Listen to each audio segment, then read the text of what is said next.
जय हिंद दोस्तों, मैं सुधीर और आप देख रहे हैं मैथ रिसर्च अड्डा बाय सुधीर। आज रेशियो एंड प्रोपोर्शंस का क्वेश्चन को लेके आए। ये पार्ट 2 वीडियो होगा। कल आपको टैप 6 तक करवाए थे, तरह तरह का क्वेश्चन करवाए थे, जो कि सीधा सीधा क्वेश्चन देखा जाता है एग्जामों में। आज अगले टैप यानी उसको टैप 7 से देखेंगे। टैप 7 देखिए, इसमें देखते हैं पहला क्वेश्चन, टैप 7 का पहला क्वेश्चन। पहले इसको नोट कर देते हैं। तो देख लीजिए, क्वेश्चन कह रहा है कि एक त्रिभुज की भुजाएं 1/2 रेशियो 1/3 रेशियो 1/4 के अनुपात में है। यदि त्रिभुज की परिमाप 52 सेंटीमीटर हो तो उसकी छोटी भुजा को निकालना। आप यहां पे क्या देख रहे हैं? फ्रैक्शन के रूप में देख रहे हैं, भिन्न के रूप में देख रहे हैं, भिन्न के रूप में। इसको सबसे पहले तोड़ते हैं। यहां पे ये 1/2 रेशियो 1/3 रेशियो 1/4, इसको किस तरह से तोड़ते हैं? यानी त्रिभुज का भुजा निकालेंगे। ये किसी त्रिभुज है तो इसका भुजा निकालेंगे, किस रेशियो में आता है उसको देखते हैं। यहां पे क्या करेंगे? सभी का एलसीएम ले लेंगे। तो 2, 3 और 4 का एलसीएम आपको 12 होगा, 12। अब क्या करेंगे? प्रत्येक रेशियो में 12 से गुना कर देंगे। तो ये हो गया 1/2 गुना 12, 1/3 गुना 12, फिर रेशियो 1/4 गुना 12। अब ये कटाएंगे, 2 से 6, 3 से 4, 4 से 3। ये हो गया आपको 6 रेशियो 4 रेशियो 3। ये रेशियो में आ गए। अब आपको ये निकल गया 6, 4, 3। ये रेशियो में आ गया। इसमें दिया गया है कि यदि त्रिभुज की परिमाप 52 सेंटीमीटर, आप जानते हैं कि किसी त्रिभुज का परिमाप उसके सभी भुजाओं का योग के बराबर होता है। तो यहाँ पे इतना बराबर आप लिख सकते हैं 52 सेंटीमीटर, यानी रेशियो 6 प्लस 3 4 प्लस 3 बराबर 52। इसको चलिए जोड़ते हैं। तो 6, 4, 10, 3, 13 बराबर 52 होगा, यानी 13 बराबर 52।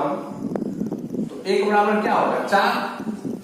यहां पे लिख सकते हैं 1 बराबर हो गया 4 सेंटीमीटर। तो आपको कहा था कि सबसे छोटा वाला भुजा निकालेंगे। यहाँ पे देख रहे हैं कि रेशियो में सबसे छोटा 3 रेशियो था, तो लिखेंगे सबसे छोटी भुजा बराबर सबसे छोटी भुजा बराबर ये हो जाएगा आपको 4 और मल्टीप्लाई 3। ये हो गया 12 सेंटीमीटर आंसर। यहीं पे अगर बड़ा वाला भुजा बोलता तो उसको क्या लिखते हैं? 4 मल्टीप्लाई 6। चलिए, इसके बाद दूसरे टैप की ओर चलते हैं। दो संख्याओं का अनुपात 3:4 है। यदि इनका योगफल 420 हो तो बड़ी संख्या निकालें। इसमें ये जो अनुपात दिया गया है, इसका मतलब क्या है? इसका मतलब है कोई एक संख्या है जो क्या है, पहली संख्या और दूसरी संख्या के गुणज के रूप में है।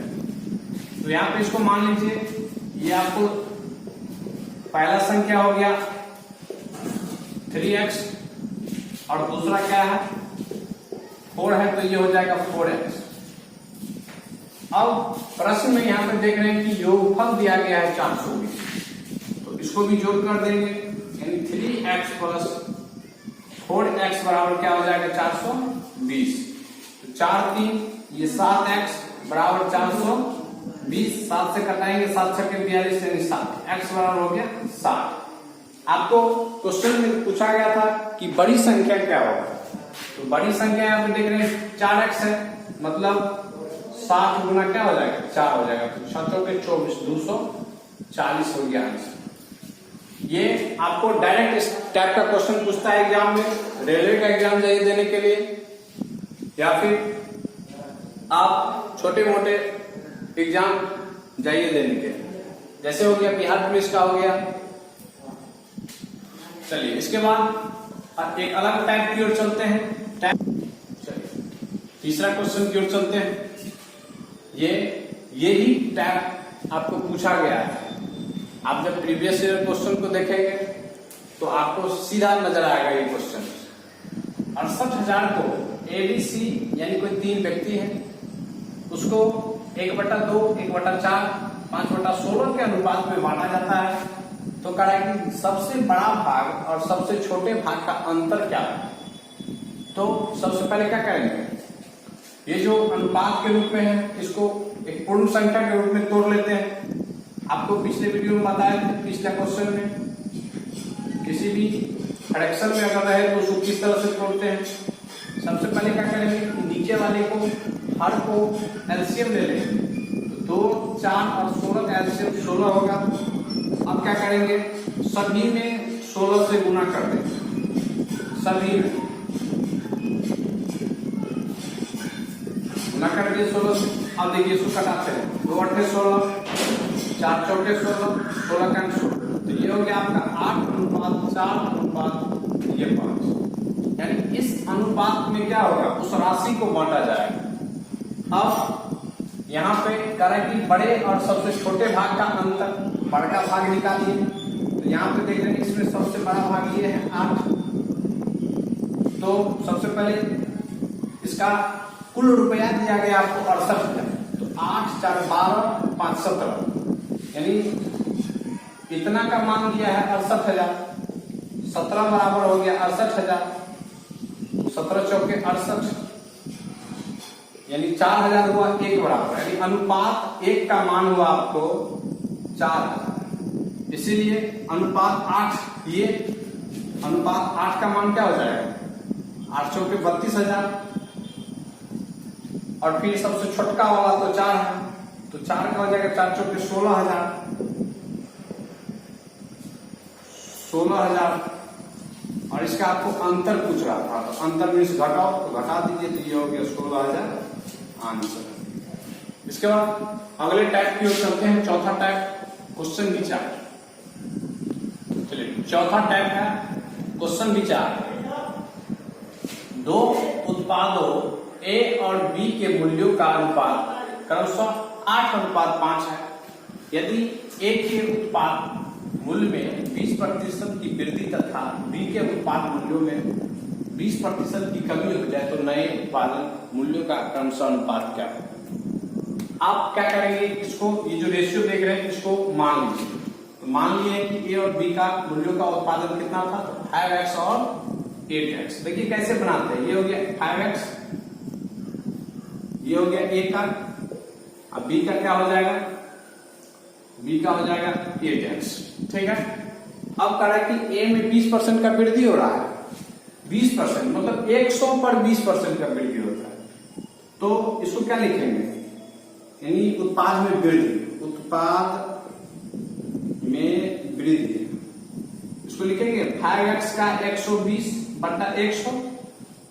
फिर उसी तरह से बी में भी होगा,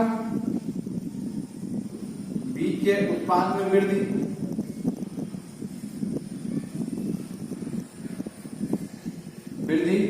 ये क्या, ये 8x गुना वृद्धि नहीं है, कमी है, कमी। तो 100 में से 20 घटा लेंगे तो 80 बटा 100। अब देख लीजिए, अब पूछ रहा है ये हो गया नया वाला वृद्धि और कमी, और उसी का अनुपात पूछ रहा है, उसी का अनुपात निकाल देंगे। तो ये कटा लीजिए थोड़ा सा, ये 5 से 5 गुना 10, दूसरे 2 छक्के 5, ये हो गया ऊपर में 6x। इसमें जैसे ये 64 बटा 10, यानी 64x बटा। अब देखिए अनुपात निकालते हैं, अनुपात यानी ये अनुपात बी। तो ये क्या होगा, ऊपर में 6x अनुपात, ये है 64x बटे 10। इसको क्या करेंगे, इसको चेंज करेंगे तो ये हो जाएगा 64 बटा 6x बटा 64x गुना 10। ये x x कैंसिल, 4 से कटाइए, ये 3, ये हो गया आपको 32, फिर इससे कटाएंगे 5 से, फिर ये 16, ये हो गया आपको 15 बटा 16, यानी 15 अनुपात छोड़, यही हो गया इसका नया वाला जो उत्पाद मूल्य है उसका अनुपात हो गया। इसके बाद अगले टैब की ओर चलते हैं, 5वां नंबर टैब। चलिए इस क्वेश्चन को देखते हैं। ABC के वेतन का अनुपात क्रमशः 2, 3, 5 है। यदि उनके वेतन में 15%, 10% और 20% की वृद्धि हुई तो तीनों का वेतन का नया अनुपात क्या होगा? सबसे पहले इसका देख लेते हैं। A का 2x, B का 3x, C का 5x और सब में बढ़ रहा है, मतलब 100 पे बढ़ रहा है, तो इसको क्या करेंगे?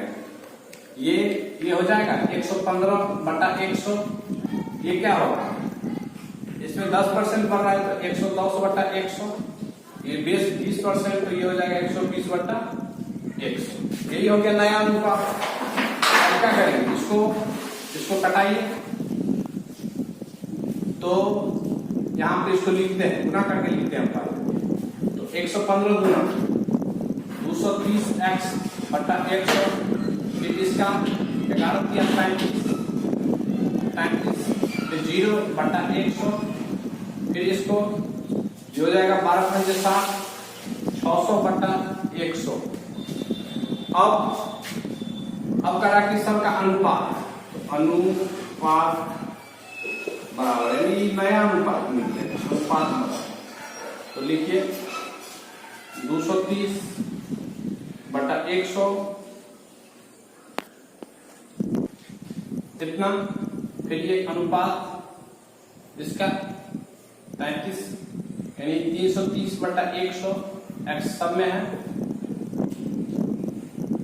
फिर यहाँ पे 600x/100।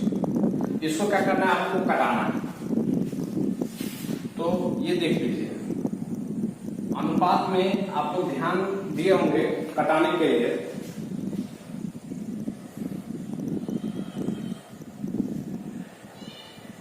यहाँ पे इसको बता देते हैं किस तरह से कटाते हैं।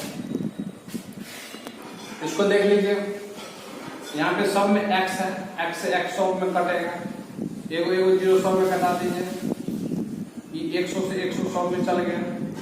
अब यहाँ पे देखिए 23, 35, 60, तो यही आपका नया अनुपात हो गया, 23:35:60, यही हो गया नया आंसर। इसके बाद एक और टैप जो कि अंतिम टैप होगा, उसको भी देख लेते हैं। चलिए अगले टैप की ओर चलते हैं। ये एक दुकानदार है, उसमें पेंसिल, कलम तथा कॉपियां है, यानी ये 3 ठो सामान रखा है। इतना के अनुपात में यदि दुकान में पेंसिल यानी 120 पेंसिल है तो कॉपी की संख्या पूछे। अब यहाँ पे देखिए, यहाँ पे पेंसिल दिया है 120 पेंसिल, लेकिन पेंसिल का अनुपात कितना था? 10 था। मतलब आपको दिया गया है कि अनुपात 10 का मान दिया गया है, अनुपात 10 बराबर दिया गया आपको 120। ये अनुपात एक बराबर क्या होगा? 12 हो जाएगा। इसीलिए यहाँ पे पूछ रहा है कॉपियां की संख्या, तो कॉपियां कितना है? कॉपियां है 3, इसीलिए अनुपात 3 बराबर हो जाएगा, 12 36 हो जाएगा, 36 तो संख्या हो जाएगा। इसी के साथ इस क्लास को यही समाप्त करते हैं। आप लोग इस चैनल को सब्सक्राइब कीजिए, लाइक कीजिए और अपने मित्रों को शेयर कीजिए। धन्यवाद।